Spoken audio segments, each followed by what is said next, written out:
10 English phrases for remembering, reminding, and forgetting from espressoenglish.net. Number 1.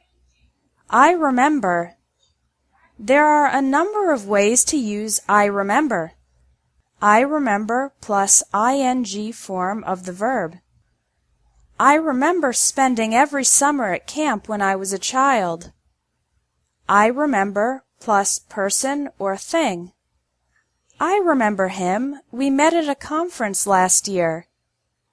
I remember that TV show. I used to watch it all the time. I remember plus that plus subject plus verb. I was going to make hamburgers, but then I remembered that she doesn't eat meat, so I made a salad instead. Number 2. I'll never forget.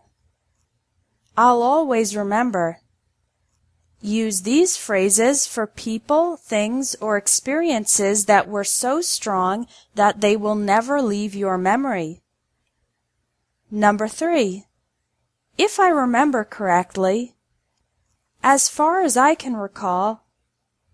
Use these phrases if you're not 100% certain that what you remember is correct and you want to communicate this small uncertainty. Number 4. I have a vague recollection of. Use this phrase when you remember something but not very well. For example, you remember the general experience a little bit, but not the details. Number 5. It's on the tip of my tongue. Use this phrase when you are trying to remember something, usually a word or a person's name, but you can't quite say it yet. This expression is often used to get a few more moments to remember the word or name you're trying to think of. Number 6. My mind went blank. Use this phrase to describe a moment when you couldn't remember or think of anything. It's common for people's minds to go blank during moments of pressure, like tests and presentations. Number 7. It doesn't ring a bell. Use this phrase when someone asks you if you've heard of something and you want to say that you don't know about it or don't remember it. For example, if your colleague says, "Do you know Michael Smith? He works in our London office," and you don't remember him or haven't heard of him, you could say, "No, the name doesn't ring a bell." Number 8. I'd like to remind you about. I'd like to remind you to. This is a diplomatic way to remind somebody about something so that the other person doesn't forget. I'd like to remind you about is followed by a noun. For example, I'd like to remind you about your dentist appointment tomorrow.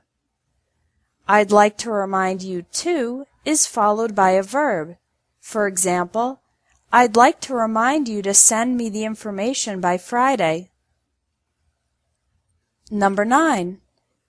You haven't forgotten about, have you? I hope you haven't forgotten about.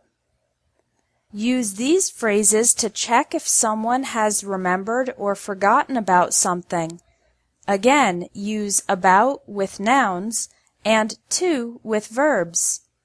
You haven't forgotten to do your homework, have you? You haven't forgotten about the test, have you?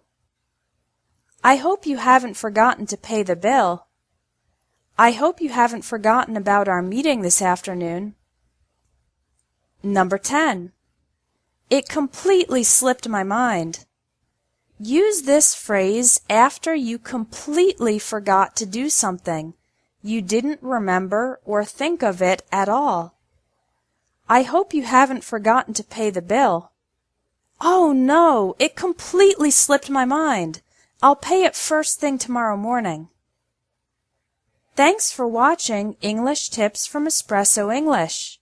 If you liked this video, please share it.